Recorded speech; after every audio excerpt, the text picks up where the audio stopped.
প্রিয় দেশবাসী, আপনাদের কাছে আমরা মেডিকেল কলেজ, ডেন্টাল কলেজ, বিশ্ববিদ্যালয়, স্কুল কলেজ সবার পক্ষ থেকে কয়েকটা দাবি জানাতে চাই।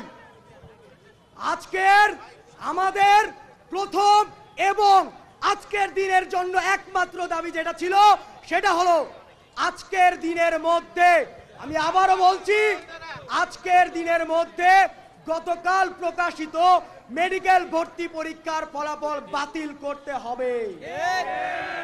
শুধু বাতিল করলেই চলবে না, মুক্তিযোদ্ধা কোটা নামক এই প্রহসনকে বাতিল করে ফলাফল পুনর্প্রকাশ করতে হবে। এই যে কোটার সিস্টেম আপনারা দেখেছেন, এই যে কোটার বিরুদ্ধে আন্দোলন আপনারা দেখেছেন, এই কোটা জুলাইয়ের পরেও কিভাবে বহাল থাকে। আমরা মেডিকেল ও ডেন্টাল কলেজের সকল শিক্ষার্থীবৃন্দ, চিকিৎসকবৃন্দ মেডিকেল এবং ডেন্টাল ভর্তি পরীক্ষায় কোন রকমের মুক্তিযোদ্ধা কোটা চাই না।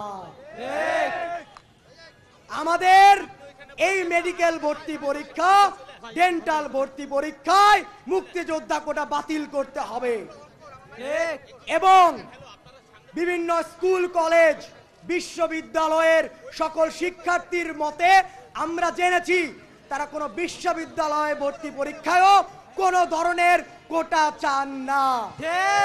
যে মুক্তিযোদ্ধা কোটার বিরুদ্ধে হলো আন্দোলন, যে আবু সাইদকে নিয়ে মেডিকেল ভর্তি পরীক্ষা এলো প্রশ্ন, সেই আবু সাইদ যে জন্য আন্দোলন করেছে তার সেই বিরুদ্ধে করা আন্দোলনটাই কেন আবার এই মেডিকেলে চলতে থাকবে?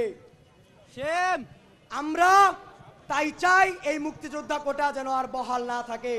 যদি আজকের মধ্যে দৃষ্টান্তমূলক কোন ধরনের পদক্ষেপ স্বাস্থ্য শিক্ষা অধিদপ্তর না দেখায়, অন্তর্বর্তীকালীন সরকার না দেখায়, তাহলে আপনারা আমাদের কঠোর রূপ দেখবেন।